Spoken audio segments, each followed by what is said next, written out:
लग्नाची बेडी या मालिकेच्या आजच्या भागामध्ये आपण पाहणार आहोत वटपौर्णिमेच्या सणासाठी राघवने कृष्णासाठी एक साडी पसंत केलेली आहे आणि तिने ती साडी घ्यावी अशी इच्छा राजश्रीची देखील आहे.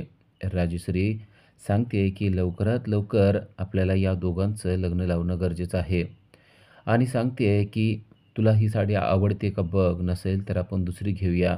पण राघव तुला ही साडी खूप प्रेमानं देतोय, त्यामुळं तू लवकरात लवकर घ्यावी अशी राजश्रीची इच्छा आहे. त्याचबरोबर रेश्मा देखील म्हणते, की असा पती मिळायला खरंच नशीब लागतं. तो तुझ्यासाठी साडी पसंत करतोय. ऋतुजा हे सर्व ऐकत असते, तेव्हा तिला मात्र रेश्माचा राग येत असतो. राघव आता कृष्णाला म्हणतोय, की मी तुझ्यासाठी ही खास साडी पसंत केलेली आहे आणि लवकरच आपल्याला आता लग्न करायचं आहे.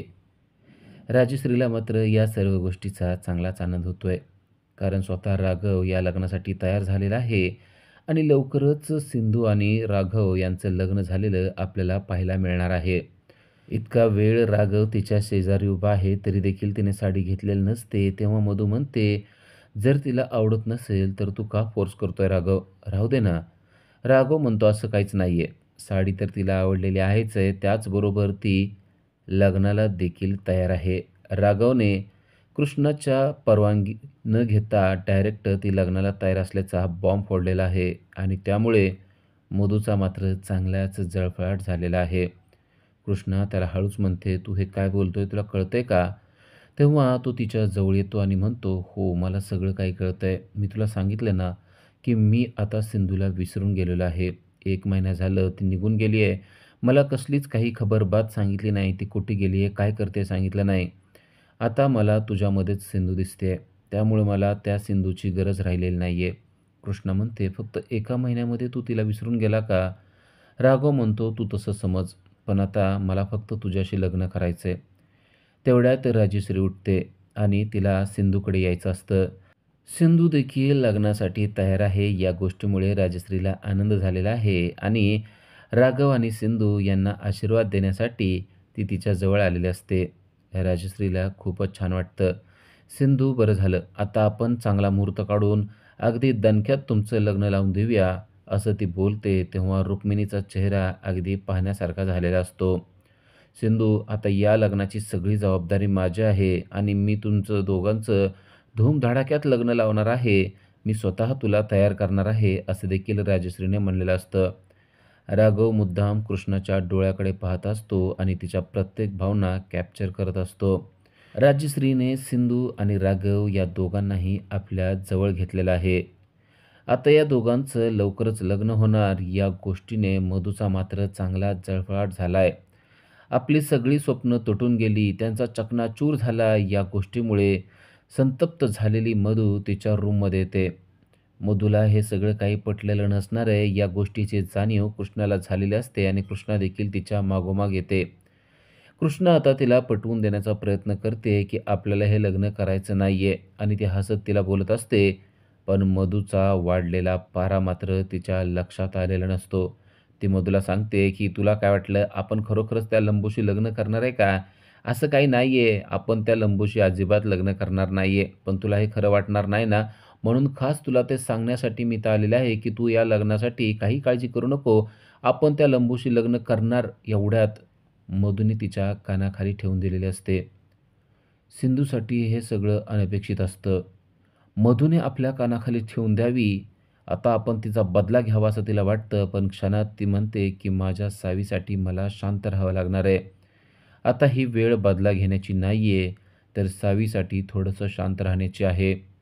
स्वतःचा राग गिळून पुन्हा एकदा सिंधू तिच्यासमोर उभी राहते आणि म्हणते, "तू आपली फ्रेंड आहे ना, आपण तुला आपली फ्रेंड मानतो. तू आपल्याला मारलं तरी बघ, आपल्याला राग आला का? आपल्याला राग आला नाही. राग तुला आलेला आहे.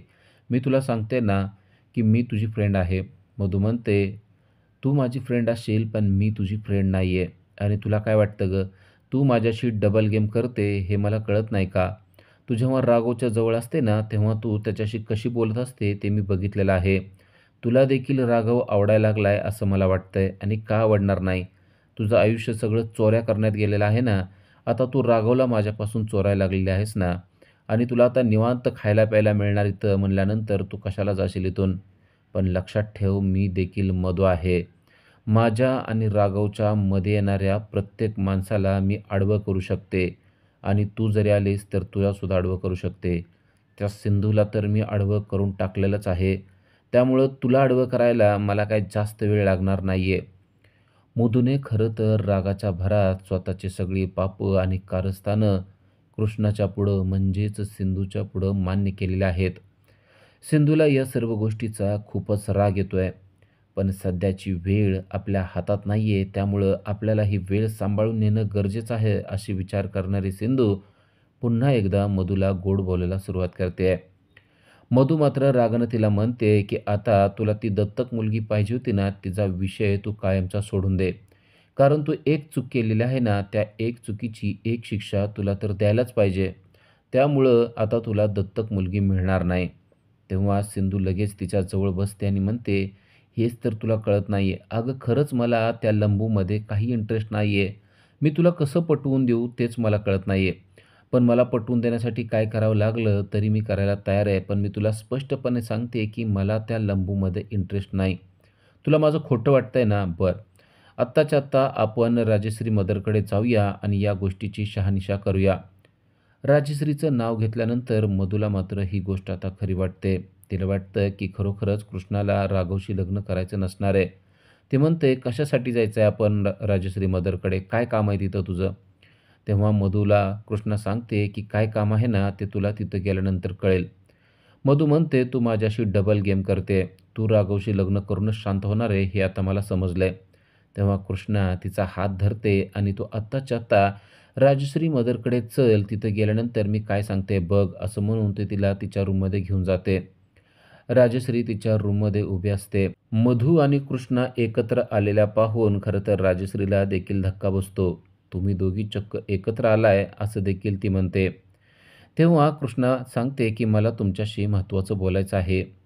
राजश्री म्हणते, "महत्त्वाचं बोलायचं आहे. मला वाटतंय तुला लग्न या विषयावरच बोलायचं असेल ना? अगं आता लवकरात लवकर चांगला मुहूर्त काढून आपण लग्न लावून देऊया ना. तू कशाला काळजी करतेस? आणि आता राघव आणि तू दोघंही हो म्हणलायत ना, त्यामुळं मी खूपच खुश आहे." राजश्रीच्या बोलण्याचा दबाव सिंधूवर येत असतो आणि मधू हे सगळं काही ऐकत असते. आता सिंधूला कसल्याही परिस्थितीत हे लग्न आपण करणार नाही, असं राजश्रीला सांगायचं असतं. तेव्हा कोणती तरी युक्ती करून हे लग्न थांबवावं हेच तिच्या मनात असतं आणि त्यामुळंच सिंधू राजश्रीला सांगते, की "आपल्याला आत्ताच हे लग्न करता येणार नाही." राजश्री म्हणते, "पण कशामुळं? काय झालं? आता अचानक तू असं का सांगायला लागलेलं आहे?" तेव्हा सिंधू राजश्रीला सांगते, की "जेव्हा तुला बरं वाटत नव्हतं ना, तेव्हा आपण देवाजवळ एक नवस बोललेलो होतो." राजश्री म्हणते, "कसला नवस आणि लग्नाचा त्याच्याशी काय संबंध आहे?"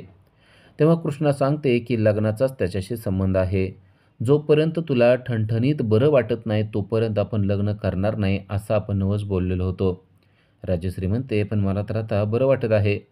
कृष्णा म्हणते, की "तसं नाही. अगदी छान बरं वाटल्याशिवाय म्हणजे किमान अजून 1 महिना तरी तुला एवढं छान बरं वाटणार नाही, हे तुम्हाला माहीत आहे. आणि त्यामुळं 1 महिना मी लग्न करू शकणार नाही." कृष्णाने राजश्रीवर टाकलेला हा डाव पाहून मधू मात्र खुश झालेला आहे. स्वतः कृष्णाच या लग्नासाठी तयार नाहीये, असा आता विश्वास मधूला पटायला लागलेला आहे. कृष्णाने एका क्षणात मधूला जिंकलेला आहे. कृष्णाने मधूला जे पाहिजे ते केलेलं असतं. पण राजश्री पण सिंधूचं हे बोलणं ऐकते आणि म्हणते, "ठीक आहे, तुला जे योग्य वाटेल त्याप्रमाणे आपण करूया." मधू आणि कृष्णा जेव्हा मधूच्या रूममध्ये येतात, तेव्हा कृष्णा तिला स्पष्टपणे म्हणते, "बघ, आपण बोललो होतो ना, आपण तुझं फ्रेंड आहे आणि तुझा फ्रेंड असल्यासाठी आपण काही करू शकतो आणि तुला जे पाहिजे ते आपण केलेलं आहे. फक्त लवकरात लवकर ती मुलगी आपल्याला मिळाली पाहिजे. ती मुलगी मिळाली, की आपण या घरातून निघून जाणार म्हणजे जाणार," असं म्हणून ती तिचा हात तिच्या गालाला लावते. मधू तिचा हात झटकवते आणि म्हणते, "तू माझ्याशी खोटं बोलते कृष्णा म्हणते, "आपण अजिबात खोटं बोलत नसतो. आपल्याला गोदा मावशीसाठी एक दत्तक मुलगी पाहिजे आणि ती लवकरात लवकर पाहिजे आणि तिच्यासाठी आपण काहीही करायला तयार आहे." कृष्णाने मधूचा डाव बरोबर हाणून पाडलेला आपल्याला पाहायला मिळतोय. त्याचबरोबर ती हा सुद्धा विश्वास देते, की जर आपल्याला मुलगी मिळाली, तर आपण या घरातून निघून जाणार आहे. मधू म्हणते, "तू खोटं बोलतोय."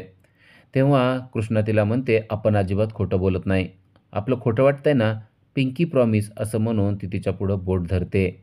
पिंकी प्रॉमिस आपण तुला सांगतोय, की जेव्हा तू मुलगी घेऊन येशील, त्याच्या दुसऱ्या दिवशी आपण या घरातून उडनछू होणार आणि परत आपण कोणालाही सापडणार नाही.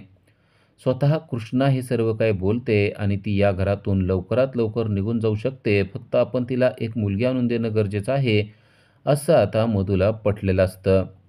कृष्णाने मधूला बरोबर गुंडाळलेलं आहे. आता लवकरात लवकर सावी आपल्याला मिळेल या गोष्टीमुळे कृष्णा देखील खुश झालेली आपल्याला पाहायला मिळते. इकडे रुक्मिणीला शकुंतलाचा फोन आलेला आहे. रुक्मिणी शकुंतलाला सांगते, की तुम्ही सांगितल्याप्रमाणे सर्व काही पूजेची तयारी होत आहे. शकुंतला रुक्मिणीला सांगते, की आमच्याकडचे पंडितजी तुमचे ते पूजेला येणार आहेत. मी त्यांना सांगितलं आहे, की त्यांनीच तुमच्या इकडं पूजा करावी. तेव्हा रुक्मिणी म्हणते, चालेल. फोन ठेवल्यानंतर रुक्मिणी सांगते, की आता पंडितजी आपल्या इथं येणार आहेत आणि शकुंतलाने सांगितल्याप्रमाणे त्यांच्यासाठी आपल्याला उत्तम अशा जेवणाची तयारी करायची आहे आणि त्यासाठी त्यांनी एक अट घातली आहे, ती म्हणजे ते जेवण फक्त एका लग्न झालेल्या बाईनंच करायचं आहे. उद्याच्या भागामध्ये आपल्याला पाहायला मिळतं, की मधू आणि राघव बोलत आहेत. मधू राघवला म्हणते, की जर का कृष्णा तुझ्याशी लग्न करायला तयार नसेल, तर तू का बरं तिच्याशी लग्न करायला तयार झालेला आहे? मधूच्या या फुकटच्या सल्ल्याचा मात्र राघवने अजिबात स्वागत केलेलं नाहीये. तो मधूला म्हणतो, की "तू या गोष्टीमध्ये न पडलेलं चांगलं आहे. मी काय करायचं, कोणाशी लग्न करायचं, कोणाशी लग्न करायचं नाही, हा माझा वैयक्तिक प्रश्न आहे. त्यामुळं तू या गोष्टीमध्ये अजिबात पडू नको." असं म्हणून तिला अगदी तिची लायकी दाखवलेली आपल्याला पाहायला मिळते. तर इकडे गोदामावशी कृष्णाला म्हणतायत, की आता ही वेळ आहे ती राघवला विश्वासात घेण्याची. राघवला सगळं काही विश्वासात घेऊन सांगून टाक, म्हणजे राघवची देखील आपल्याला मदत होईल. आणि आता कृष्णा देखील या गोष्टीसाठी तयार झालेले आहे. राघवला आपण सर्व काही सांगूया, म्हणजे राघव आपल्याला मदत करेल आणि सावी आपल्याला लवकरात लवकर मिळेल असं तिला वाटतंय. अशाच अपडेटसाठी आजच आमच्या चॅनलला सबस्क्राईब करा. थँक